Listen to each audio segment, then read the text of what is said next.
Greetings, R. Frederick Riddle here with another episode of Christian News and Views. This is episode 104 and it's called Friday Recap. Before I get into it, I am going to issue a little bit of an apology in this episode, but not right now. We'll get to that. So on Monday, uh, the, I normally I do a Bible talk on every Thursday.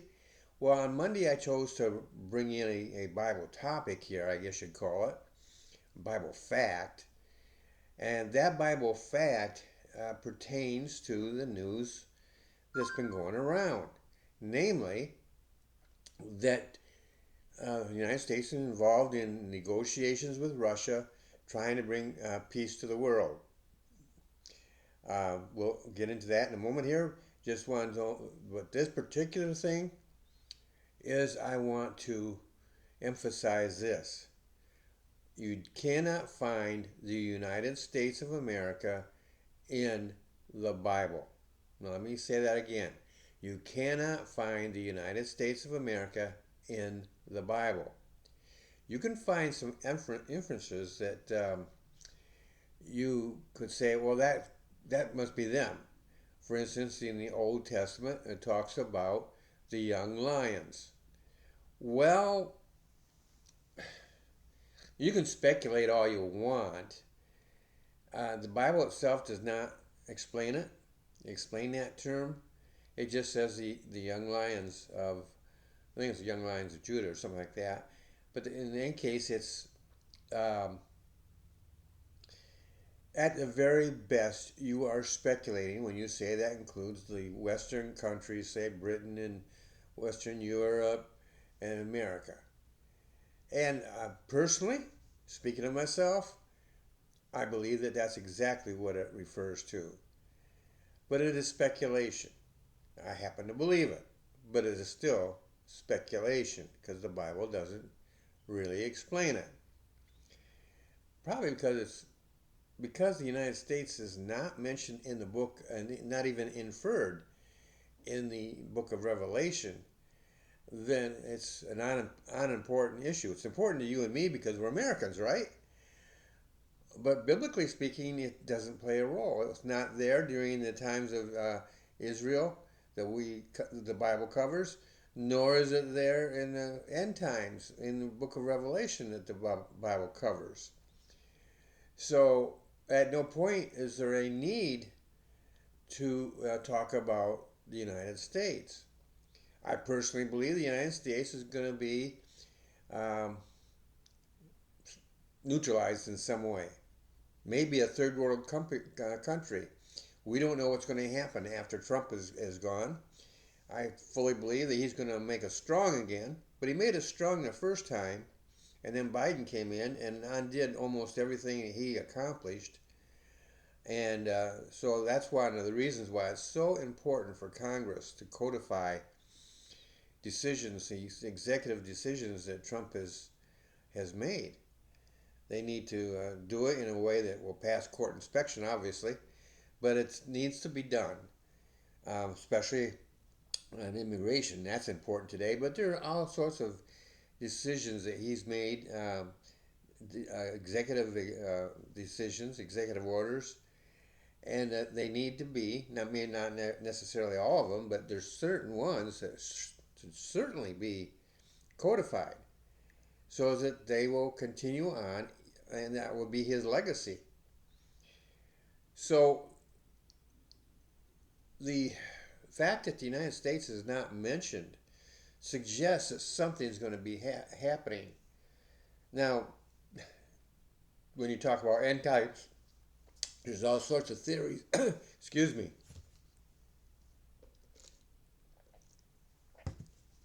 My throat's kind of clamming up here on me. Um, there's been all sorts of speculation about what's going to happen in the end times because there's only certain. When the Bible talks about any event, it's always in relationship to Israel, God's chosen people, the nation of Israel, the people of Israel. And so, though we are a supporter of Israel, we are not there. I just got done saying this, but I'm going to say it in a slightly different way. We were not there during the times of Christ and before, and we're not going to be there during the Revelation period. I believe that in chapter 4, verse 1, where the rapture takes place, well, Christians are going to be gone. And Christians are what are the backbone of this country. I know there are naysayers out there that deny this, but we are a Christian country. Are we the Christian country we once were? No.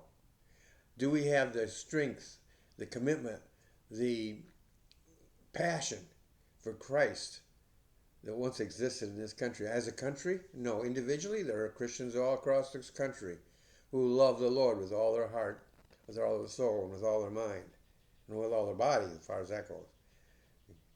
But the thing is, politically speaking, this country has moved to the left of the Bible.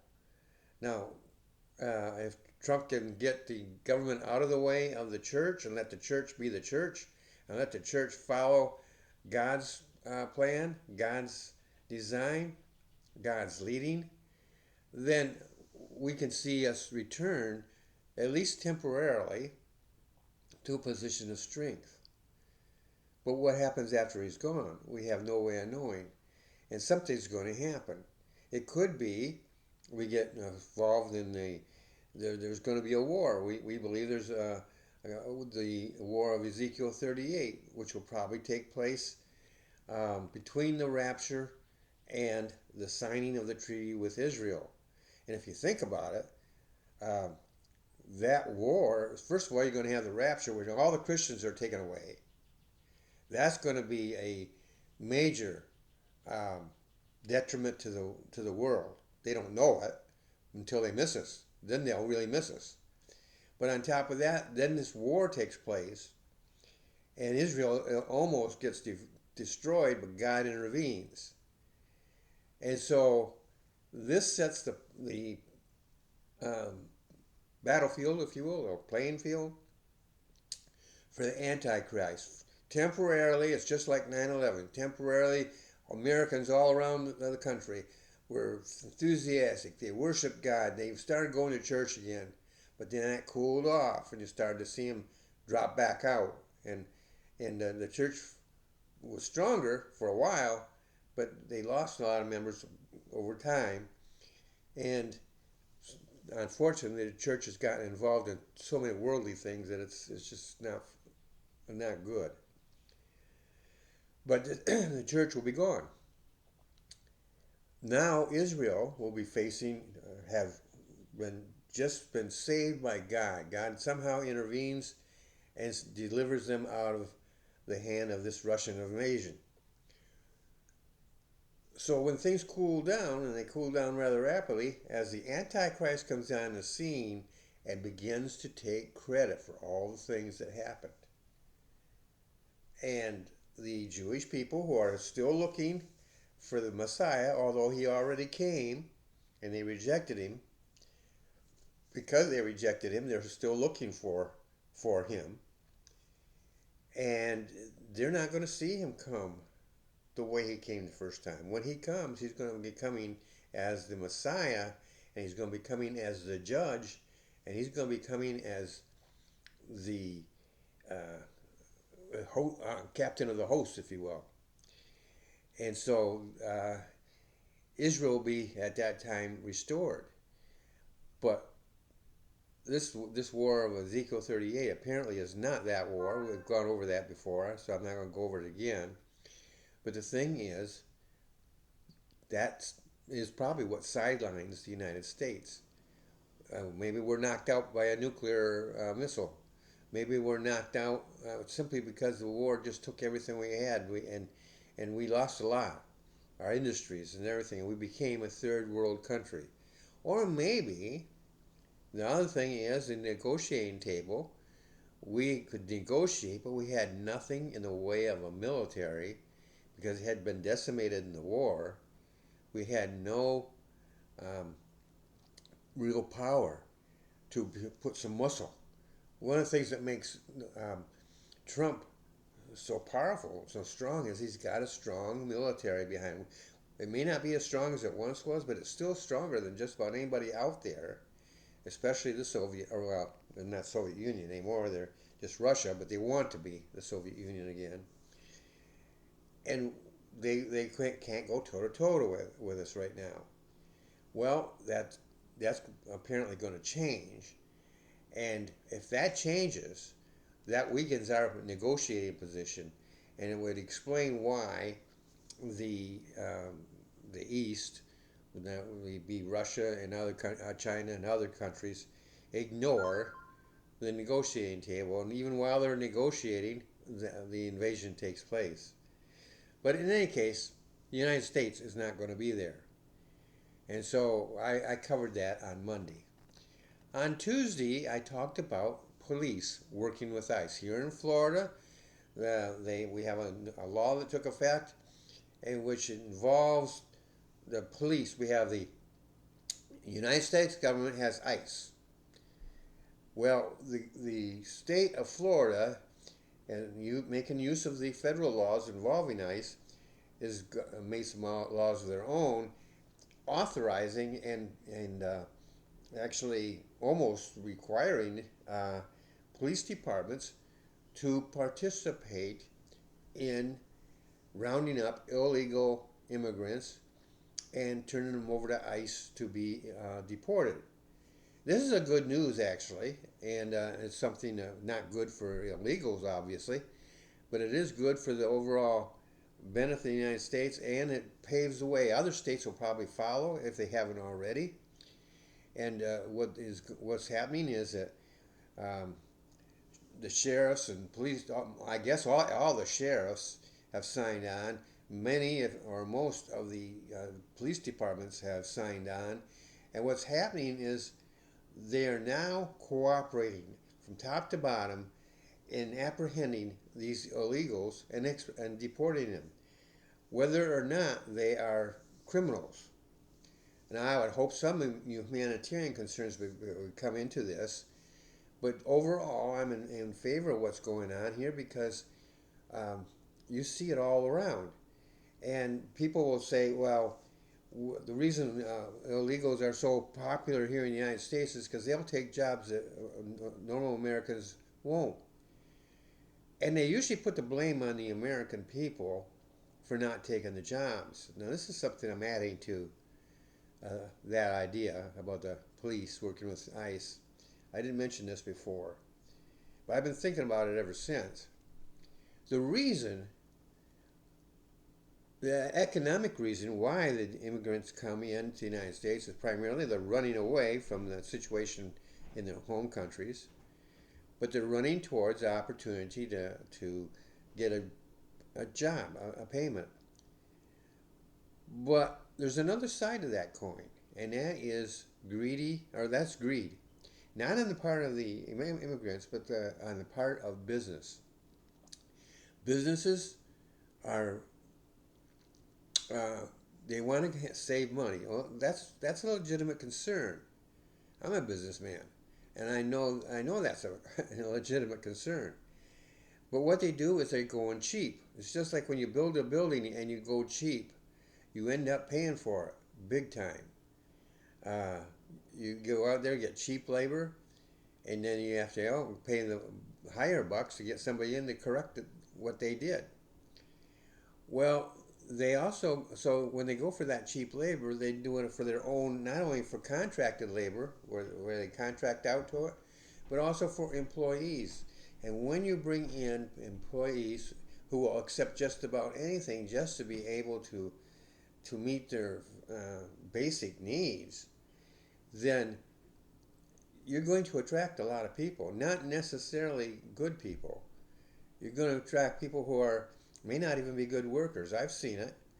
People who will come in and they'll work for their cheaper wages, and they fill the need as far as the body goes, but as far as the skill, the dedication, things of this nature, it's not really always there. And so that's something that really contributes to the whole problem, is the greed of businesses. They want to be able to save dollars, and they do it by going and hiring and at a very low wage, just above minimum, and maybe even in some cases maybe below the minimum wage. But but to be legal, they have to do the minimum, and so they bring that down, and so yeah, that's not going to attract those people who are young, have growing families, and want a nice home and things of this nature. It will attract home people who have no home of their own. Probably in many cases they are all together in one home, and might, depending upon if they're renting, uh, who they're renting from, any rules that are in place might have control over how many people can live in that home. But the thing is, the government, or not the government, but the businesses are taking advantage of a situation. Instead of paying those people a fair wage, and therefore demanding that they have some skills to go with it, they're going with the other, and then they say, well, we will train them. Well, that only works to a point. You can train people, but unless you plan on having somebody else follow them around all day long, it doesn't work. And so I believe that that's part of the problem of the immigration problem, and I'm glad to see that that kind of immigration has come to a stop, at least on a temporary basis. But it's that's how we got to where we are today. I don't fault the people from trying to get those jobs. They need money, they need income um, once they're here, and so I don't fault them for that. I don't even fault them for trying to come into the United States. I fault our people, our government, for letting them come in, encouraging them to come in an illegal manner. We have a system set up, and that is what it's for, to bring immigrants in. So I'm glad to see where the top to bottom we have the officials of our government, federal, state, and local, cooperating on this, and that is something that needs to be done all across the country. And then on Wednesday we talked about movement to peace. This was a phone call that took place between Trump and Putin, not the first one. It was at least the second, maybe the third. And I went and I read the articles, and I talked about the different aspects of that conversation. The part that covered the Ukraine was very small, and you might say a little bit further apart, because as both sides started looking at the other side's offerings, they found out they didn't quite meet here. They were more like here, and maybe even pulling further apart. And so that is something that most people would probably call that a bad step back. I call it a pause. I might even go so far as call it a pause that refreshes. And why do I say that? Because it gives them time to focus on exactly what's going on, and they can look at the different parties. Trump, for instance, he's not just negotiating with Putin. He's also talking to European Union nations and to the Ukraine, trying to assess where they stand, what areas of compromise they're willing to give, maybe to urge them to do more. But on the other hand, those countries might be saying, hold off on that. You don't, and they might bring up some warnings and so forth. And so that is something that I think is a good thing. I think Putin will probably be talking with China and North Korea, their number one allies. And so the pause gives everybody a chance. But during this pause, as far as the talks are concerned, in the meantime, Russia has ceased bombing the infrastructure of Ukraine. And I haven't seen any reports yet that they have violated that. Now, they're still fighting on the ground level. But when you take the air out, it kind of shifts things a little bit more in favor of the Ukraine. And I wouldn't be surprised that if they can stop some things that Russia's been doing and maybe even push them back. But then the aerial stuff will continue.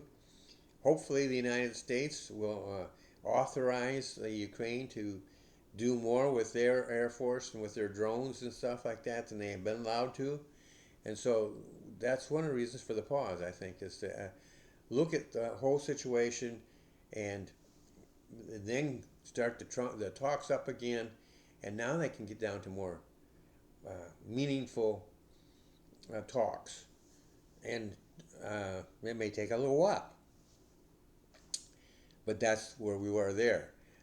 So on Thursday, I normally have a Bible talk, and this is where I give my apology. Now, on Monday, I did bring the Bible in and used it for the talk, but that was not meant to be the Bible talk. I meant to have a Bible talk on Thursday, and I didn't do it.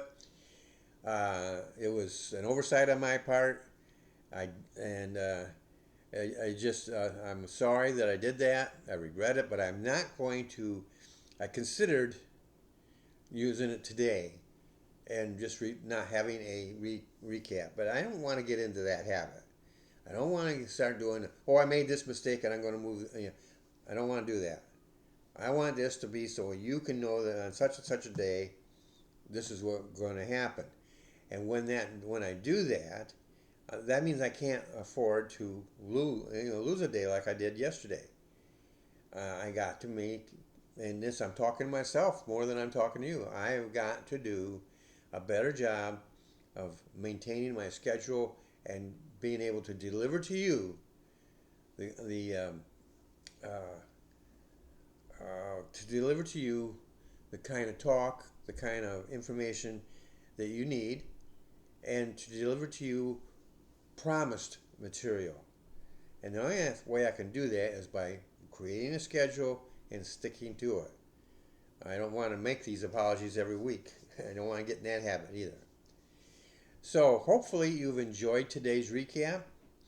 Uh, Now, if you have not yet subscribed to this channel, down below here, right about there, is a opportunity for you to subscribe. And so I invite you to do that. When you subscribe, there are certain things that happen. For instance, when you subscribe, you get 2 podcasts, not just one. You get Christian News and Views, which is what you're watching right now, and you get Becoming a Published Author is Fun, where I give free advice. If I say, for instance, you're interested in writing, maybe you've got a story, but you don't know the first thing about writing. Well, I have a writing course called Basic Authors Training. But perhaps you know how to write, but you just haven't had the opportunity to get it published or don't know where to get it published. Then I have a ministry, or service rather, called Ministry Publishing. And it's for Christians who are active in their church. And so this is something that I offer. And those 2 services are the sponsor for Becoming a Published Author is Fun. And the information that I give out there, I don't charge for it. It is absolutely free. And it's good that information you can use now or in the future. You may have to pay for it, but you're not going to be paying me for it unless you sign up for my course or you sign up for the ministry publishing. Either way, those cost money, but you can actually go with somebody else with this information I give you. You can go and buy the service, buy this or buy that from somebody else, a third party. So, and that will cost you money, but I don't get a dime of that. I don't charge you for anything. And that's Becoming a Published Author is Fun. And by the way, it's fun for me to do. So that's that. Now, the other thing is, when you subscribe, you are encouraging me. And so that may not mean a whole lot to you, but it means a whole lot to me. And when you encourage me, it encourages me to do 3 things. One is to inform you, news or about something about writing. It encourages me to encourage you to take the news and maybe take what I say and apply it to your own viewpoint, or you can even argue against it, whatever, but to encourage you. And then to inspire you as a Christian, to take a stand, to be God's person right here in this America we live in today. and to take a stand for what you know is right, or to inspire you to be a Christian writer, or maybe even be a Christian writer who writes Christian books. So those three things are what I promise to you. I encourage to do it, and I want to do it, and so I commit myself to it. So when I make a fail like I did yesterday, it bothers me. It bothers me a lot because I feel like I failed you. So that's it for today. I ask you have a great day, a great and wonderful day, and I will see you in the next episode.